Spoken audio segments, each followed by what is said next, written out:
Hey, hola Indomax Indo Magazines. Oke, lanjut dua kabar yang cukup greget.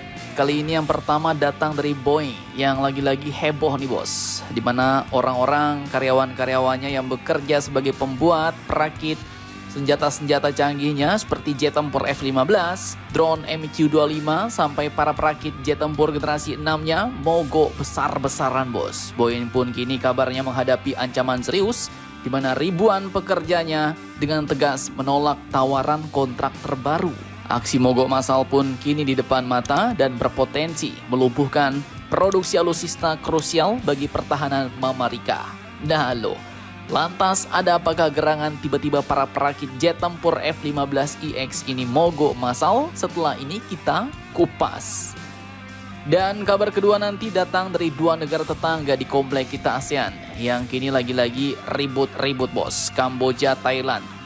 Dimana kini Kamboja tiba-tiba kembali teriak minta pertolongan Malaysia. Nah, ada apakah gerangan Kamboja tiba-tiba minta bantuan ketua ASEAN 2025 ini? Apakah Thailand semakin ganas di perbatasan? Penasaran beritanya? Cus, Markipas. Mari kita kupas berita lengkapnya satu per satu bosku.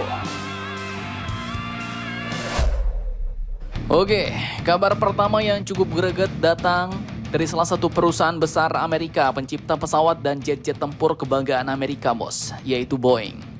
Di mana admin kutip dari sumber berita berikut, mogok besar-besaran pun kabarnya bakal meledak di pabrik Boeing St. Louis.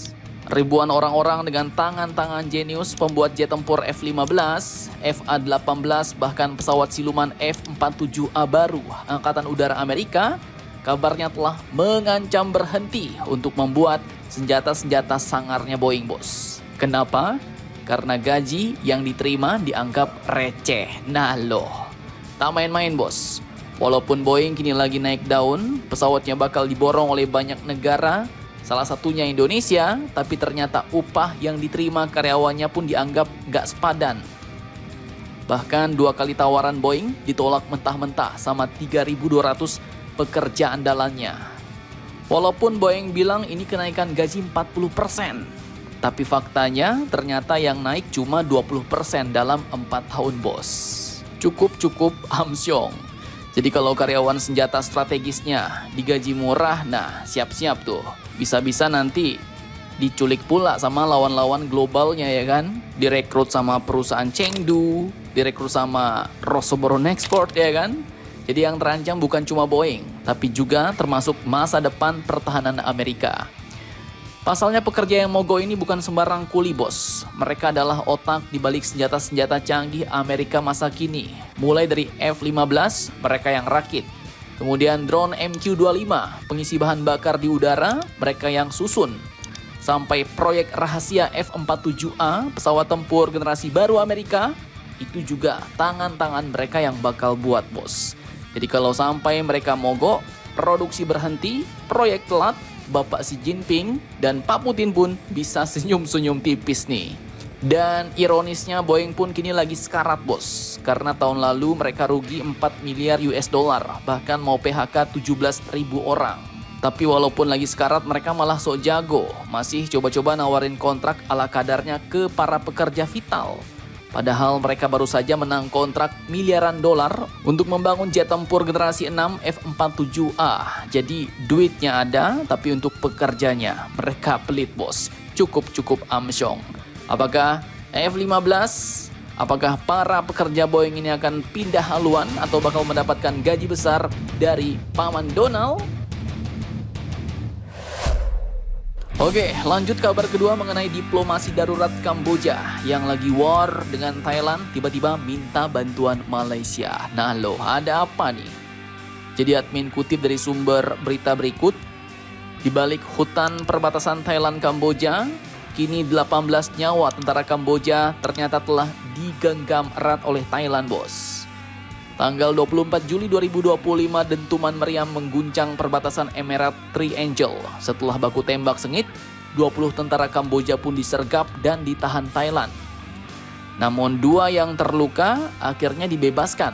Tapi 18 lainnya masih jadi tawanan perang dan kini nasibnya menggantung, bos. Ibarat telur di ujung tanduk, siap-siap retak ya kan? Dan tak main-main akibat hal ini, Phnom Penh, Kamboja pun akhirnya meminta bantuan Malaysia sebagai ketua ASEAN untuk membebaskan 18 tentara Kamboja yang ditawan oleh Thailand tersebut, di mana belasan tentara itu ditawan selama perang 5 hari di sepanjang perbatasan pada bulan lalu. Nah, juru bicara Kementerian Pertahanan Nasional Kamboja yaitu Letnan Jenderal Meli Sociata mengatakan bahwa militer Thailand telah mengkonfirmasi bahwa tentara tersebut aman dan bahwa pemerintah sedang dalam pembicaraan untuk pembebasan tawanan perang tersebut, bos. Dan menurutnya pemerintah Kamboja pun kini terus mendesak Thailand untuk mempercepat pemulangan pasukan tersebut dengan aman. Beliau katakan, Kementerian Pertahanan Nasional dan tentara Kamboja tidak akan pernah meninggalkan anggotanya dalam keadaan apapun, ujar Jenderal Meli Sociata, juru bicara Kementerian Pertahanan Kamboja berapi-api di Facebook, bos. Nah, lantas, apakah kini Malaysia bakal turun gunung? Apakah ia akan mengerahkan pasukannya masuk ke wilayah perbatasan Thailand atau dengan cara apa nih? Oke, jadi pertempuran Thailand-Kamboja ini pun sebenarnya telah berhenti sementara pada hari Senin 28 Juli kemarin, bos. Setelah Kamboja-Thailand sepakat gencatan senjata dan tanpa syarat dalam pertemuan khusus di Putrajaya, Malaysia yang diselenggarakan oleh Perdana Menteri Malaysia Anwar Ibrahim. Tapi ya, sebenarnya jalan damai ini masih cukup terjal, bos. Dan kini semua mata pun tertuju ke Kuala Lumpur, di mana minggu depan kabarnya di sana Komite Perbatasan Umum atau GBC akan bahas nasib 18 tawanan tersebut. Kabarnya Thailand ragu nih dengan komitmen Kamboja, sedangkan Kamboja sendiri mendesak agar Thailand segera memulangkan para tahanan. Nah, jadi sepertinya Malaysia bakal adakan perundingan lagi nih, bos, agar Thailand mau lembut hati memulangkan para tentara Kamboja tersebut. Dan ASEAN kini lagi-lagi diuji. Bisakah mekanisme perdamaiannya bekerja? Ataukah akan gagal seperti di tahun 2011 lalu saat pihak Thailand dulu mengusir para pengamat internasional? Atau akankah Malaysia kini menjadi pahlawan baru di Asia Tenggara? Pasalnya, jika diplomasi gagal, perang baru bisa meletus kapan saja, bos. Tapi sepertinya PM Anwar Ibrahim punya strategi rahasia nih. Pasalnya sebagai ketua ASEAN, ia tegaskan kami akan jamin kesepakatan ini dijalankan.